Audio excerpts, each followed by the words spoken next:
Este é o Papagaio de Primata, seu podcast descontraído sobre assuntos do cotidiano vinculados ao meio ambiente. Uma colaboração entre a Bocaina Biologia da Conservação, pesquisadoras e pesquisadores que acreditam na comunicação da ciência e na capacitação em prol da conservação da biodiversidade. Eu sou a Lívia Ester e te convido para, nessa série Expedições, sairmos do barco para explorar a terra firme. Vamos fazer incursões mais breves em assuntos diversos, aumentando assim a nossa diversidade de prosas. Pode ser a cavalo, a canoa ou a pé, e porque estamos em 2021 pode ser até de nave espacial. Fazemos ciência, mas com criatividade. Venha conosco nessa série de expedições em busca de aventuras por conhecimento. Estão prontos? Vamos?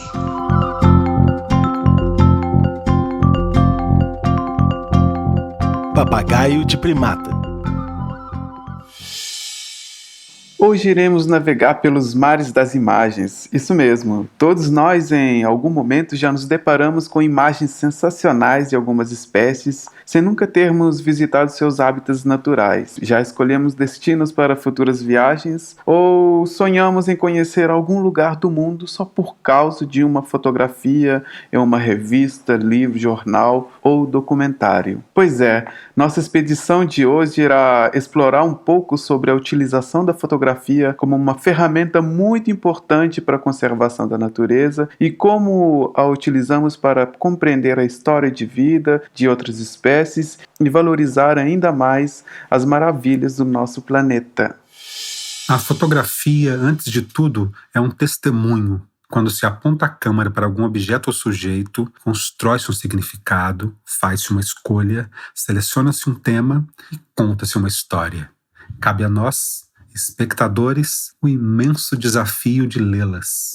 Hoje foi o dia de revirar as minhas coisas no barco. Depois de cozinhar e arrumar a cozinha, fiquei pensando sobre como eu vim parar nessa expedição, dos lugares por onde andei, das pessoas que eu conheci e das coisas que eu aprendi pelo mundo afora. Veio as lembranças e deu vontade de pegar uma caixa de sapatos que eu guardo com muito carinho dentro da minha mala. Além de algumas cartas e postagens de pessoas muito queridas, de outros tempos, encontrei várias fotografias. Impressionante como somos afetados quando olhamos para uma foto. Uma mistura nostálgica entre o passado, presente e futuro. Levantamos várias questões sobre como as coisas eram e como se tornaram depois. E esse balanço nos faz questionar sobre as nossas relações atuais e como serão no futuro. Pensamos nas atitudes que tomamos e também das situações em que não fizemos nada, Pensamos no que tínhamos e não temos mais. Pensamos no que víamos e não vemos mais. Apesar de ser cozinheiro, sempre andei com uma câmera por perto. Não só para fotografar os temperos, ingredientes e pratos diferentes, mas também para guardar momentos e pessoas que dividi meu tempo, os mercados e feirinhas por onde circulei e as cozinhas que me abrigaram. Mas sei que este hábito de guardar imagem para ela ser revista e relembrada é bem antiga. Um dia desses, a naturalista me contou que esse era um hábito dos nossos antepassados primatas. A visão é um dos nossos sentidos mais importantes.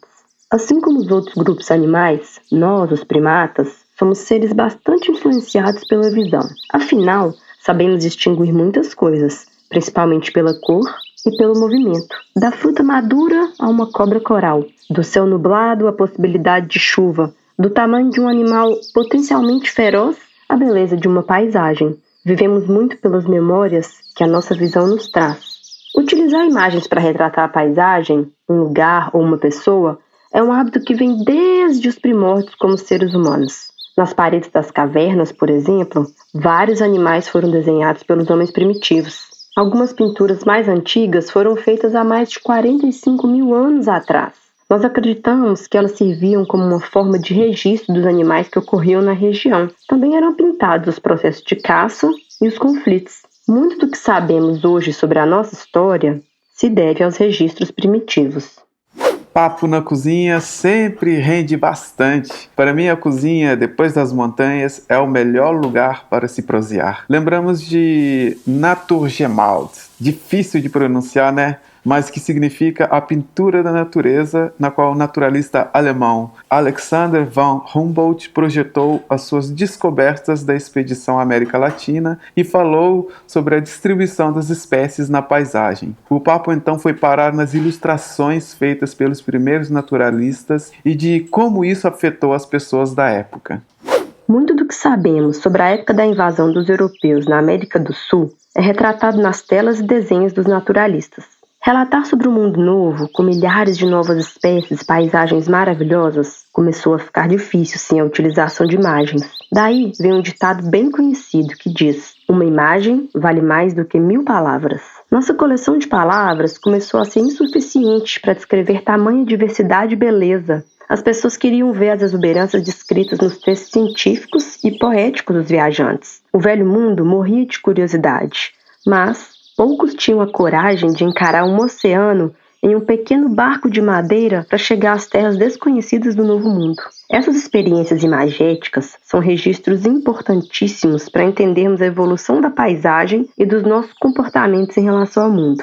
Entre esses famosos cientistas e artistas, temos como exemplo o Johann Moritz Rugendas, que acompanhou o Barão Langsdorff no início do século XIX, retratando as cenas do Brasil colônia. Ou o jovem Aimé Adrien Taunay, que também na comitiva do Barão morreu afogado no rio Guaporé, deixando uma obra incrível representada nos seus afrescos.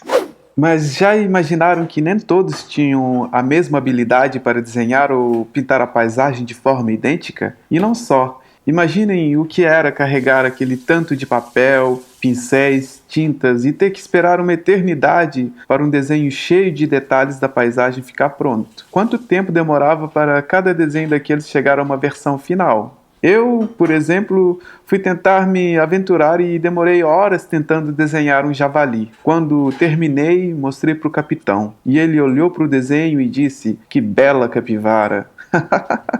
Ainda bem que eu tenho a câmera e não dependo dos meus desenhos. Além disso, quando ampliamos uma imagem de uma foto, acabamos vendo detalhes que não seríamos capazes de ver ao olho nu. Alguns bichos são rápidos demais e outros bem pequenos. São diversas as contribuições, desde a sua utilização para ilustrar algumas características e comportamento de algumas espécies, até as recentes imagens de satélites que trouxe um novo mundo para avaliarmos a paisagem e a perda de hábitats naturais. Tanto o desenho quanto a fotografia são formas diferentes de retratar um ambiente ou uma história, cada um com o seu devido valor, mas desenho, pela minha experiência particular, acho que é bem mais difícil. Entretanto, a fotografia não é somente apontar a câmera e disparar. Não fazemos uma foto apenas com uma câmera. Ao ato de fotografar, trazemos todos os livros que lemos, os filmes que vimos, a música que ouvimos, as pessoas que amamos. Um clique e está tudo congelado. Esse foi um superpoder desenvolvido pelos primatas, congelar o tempo. Você pode clicar porque achou bonito, feio, estranho, maravilhoso, exuberante, exótico, colorido, aberrante, comum ou raro. Independente do motivo, ela acaba sendo guardada para prosperidade. Chamamos isso de memória. Alguns trabalhos fotográficos carregam tantas informações e mexem com tantos sentidos além do visual. Tenho 2 livros de fotografia de um autor mineiro, o João Marcos Rosa, que eu gosto muito. Fui para ver as fotos de aves e acabei aprendendo muito sobre a história humana, sobre as nossas interações com as outras espécies, sobre os hábitos reprodutivos e alimentares, sobre programas de conservação de espécies e até para entender que as outras espécies são essenciais para a nossa própria sobrevivência. Por acaso, um desses trabalhos é sobre a arpia, a maior águia da América do Sul, e o outro é sobre um parente do nosso papagaio, que é a arara azul de Lear. Uma vez encontrei com este fotógrafo durante a nossa passagem por terra, e não pensei 2 vezes em perguntá-lo sobre as habilidades que eu precisava desenvolver para melhorar a minha forma de fotografar. Eu acredito que o primeiro de todos é o interesse. por entender todo o contexto em que está envolvido aquele assunto que você se predispôs a trabalhar. Então é realmente o arcabouço aí de leitura, né, de bibliografia, de forma geral, tanto visual quanto da leitura em si, artigos, literatura, né, de diversas frentes. Eu acho que isso traz para a gente um nível de aproximação com o assunto que nos abre a percepção para quando, daí já numa terceira ou quarta fase, a gente está pronto para isso. É claro que ele vai fazer parte de todo o processo. Então essa formação, esse interesse inicial e que deve se aprofundar ao máximo, né, que eu chamaria de uma fase de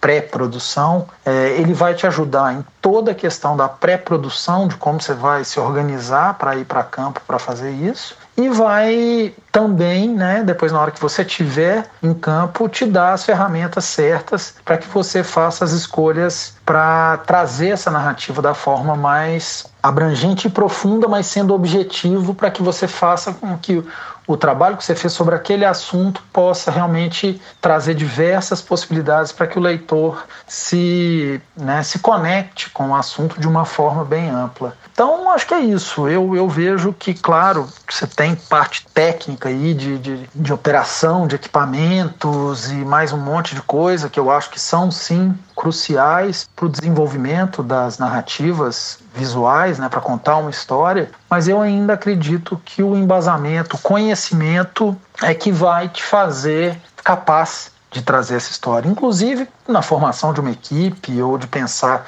nas escolhas que você vai ter para executar isso tecnicamente. Então eu ainda acredito que é a formação mais ampla do ser humano e, né, desse profissional é que vai dar para ele mais ferramentas para que ele chegue em campo e consiga executar um melhor trabalho.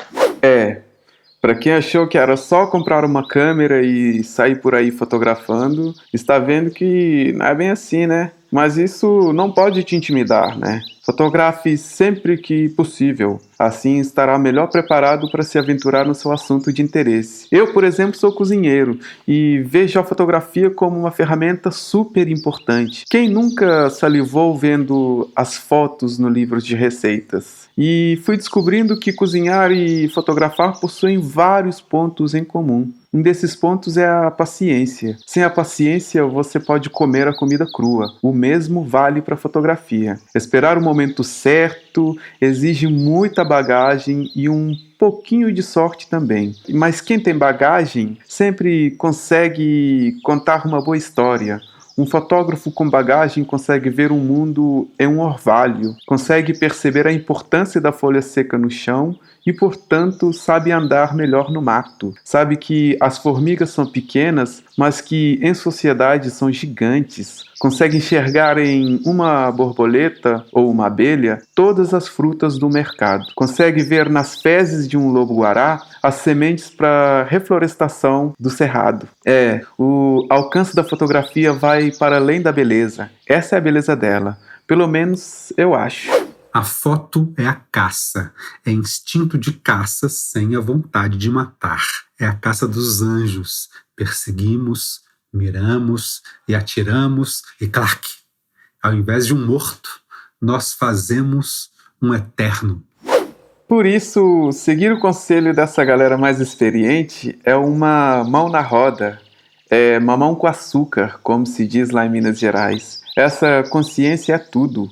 Muitas vezes nos encontramos em lugares com uma história evolutiva fantástica e desprezamos as formas de vidas que por milhões de anos conseguiram por ali sobreviver.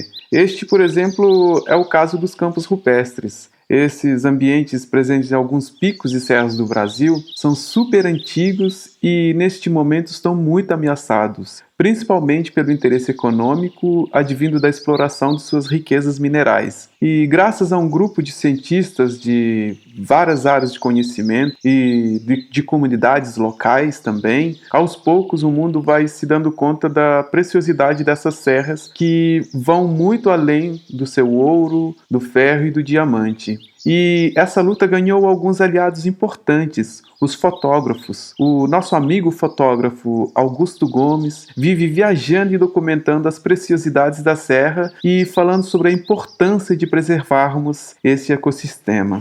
Dentro desse contexto de vida, de ter nascido, né, e ter sido criado nesse ambiente dos campos rupestres, das montanhas mineiras, uma coisa me chamou a atenção, né, porque era um lugar que sempre me trouxe enorme admiração, mas eu passei a perceber que uma parcela muito pequena da população brasileira, e mesmo de Minas Gerais, tinha qualquer conhecimento sobre esses ambientes.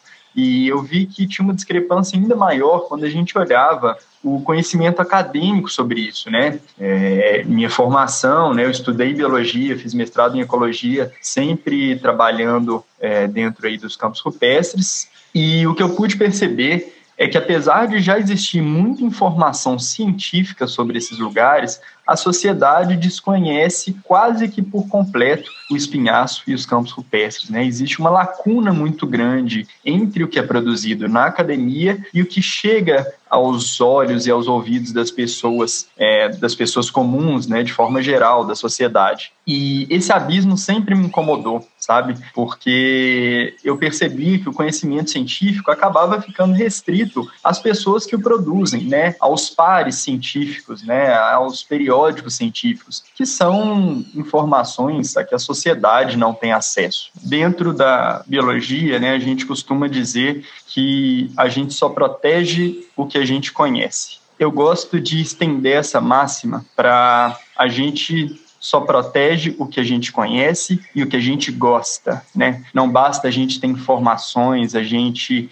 ter conhecimento científico por um lugar, né? Se a gente quer conservar isso, a gente tem que convencer a população de que aquilo é interessante, né? As pessoas têm que gostar do lugar, elas têm que ter um vínculo emocional com aqueles lugares, com aqueles ecossistemas, com aqueles animais, com aquelas plantas, né? E eu acredito muito nessa questão emocional, eu acredito muito nesse vínculo afetivo entre as pessoas e a natureza, exatamente porque é o vínculo que eu tenho com a natureza, né? Um vínculo de encantamento. Além, obviamente, da ciência, né, que me motiva, que me deixa curioso, que me instiga, o encantamento pela natureza é o que me move. Então, eu tomei essa questão do espinhaço dos campos rupestres, nessa grande história da vida associada às rochas, eu tomei isso como o meu grande projeto documental, né, um projeto de vida, de tentar trazer isso para os olhos da população e tentar deixar aí um legado, uma contribuição para a conservação do lugar. Que ferramenta, hein, pessoal? E de pensar que o fotógrafo desempenha esse papel de tradutor, trazendo o resultado da pesquisa e mostrando também a cara das espécies estudadas para todo mundo ver e conhecer. O mais legal de tudo é que, assim como o cozinheiro, qualquer um pode ser fotógrafo. Eu sei que essa opinião não agrada a todos, inclusive, ultimamente, alguns fotógrafos consagrados defenderam que a fotografia se tornou algo banal. E ainda bem, né? Já pensou que antigamente poucos tinham a possibilidade de ilustrar para o mundo a sua visão sobre um determinado tema? A popularização dessa possibilidade pode fazer brotar a riqueza de formas como cada um vê o mundo. Não dependemos mais das pessoas que podem comprar uma câmera boa para retratar um determinado assunto. Não importa mais se é com uma câmera de 20 mil reais ou com um simples celular. O que vale é se conseguimos passar a mensagem com ela. Para mim, a fotografia ultrapassa a questão estética ou do equipamento. Estamos falando de comunicação. E por muitas vezes a fotografia atua para denunciar o nosso descaso com a sociedade e com o meio ambiente. Eu venho aprendendo muito com a fotógrafa mineira Isis Medeiros. O trabalho dela com a fotografia é de uma humanidade incrível, expondo o que a gente tem de melhor e de pior também como ser humano. Ela mostra que atrás dos números de atingidos por problemas ambientais existem pessoas e não gráficos. O trabalho de fotografia dela é fundamental para a gente planejar uma sociedade melhor e mais justa, sem abrirmos mão de um meio ambiente saudável para todos. Eu acredito que a fotografia ela tem um papel fundamental, extremamente importante, de denunciar, de revelar de documentar também crimes ambientais e qualquer situação que coloque, né, o meio ambiente em uma situação de vulnerabilidade. Acho que é uma forma potente e também democrática, né, de conseguir trazer as pessoas para uma realidade que muitas vezes nossos olhos não atingem. E a fotografia vem como uma ferramenta de luta, de resistência e de revelar esse mundo, né, dessa forma de explorar a terra, dessa forma de abusar, né, do poder nesses espaços que muitas vezes não são vistos, né, pela maior parte da população. Então, o fotógrafo, a fotógrafa, né, com essa ferramenta, consegue chegar a vários lugares, né, e até mesmo para forçar o poder público, para forçar a cultura, né, a se mobilizar diante de uma situação que coloca toda a vida em risco. No meio do caminho tinha uma pedra. Tinha uma pedra no meio do caminho. No meio do caminho tinha uma pedra.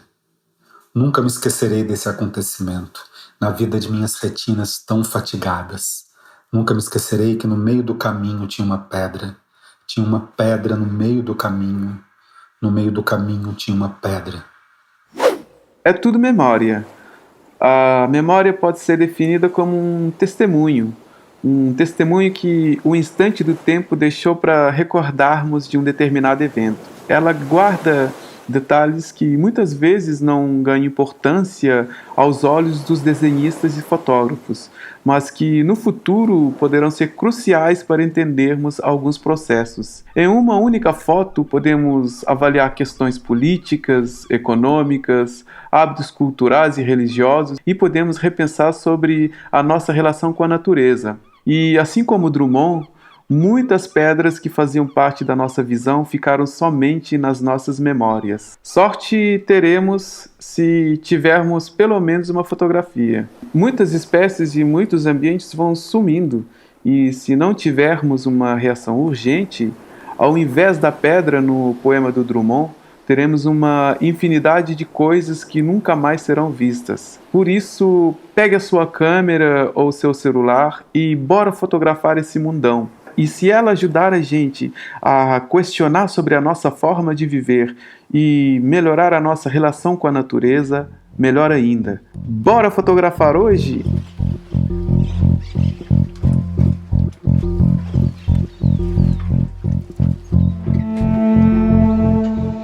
Este foi mais um episódio da série Expedições do podcast Papagaio de Primata. Nesse barco, trazemos a ciência de forma contextualizada, sempre buscando falar de assuntos do cotidiano vinculados ao meio ambiente. Quinzenalmente, às sextas-feiras, lançaremos novos episódios.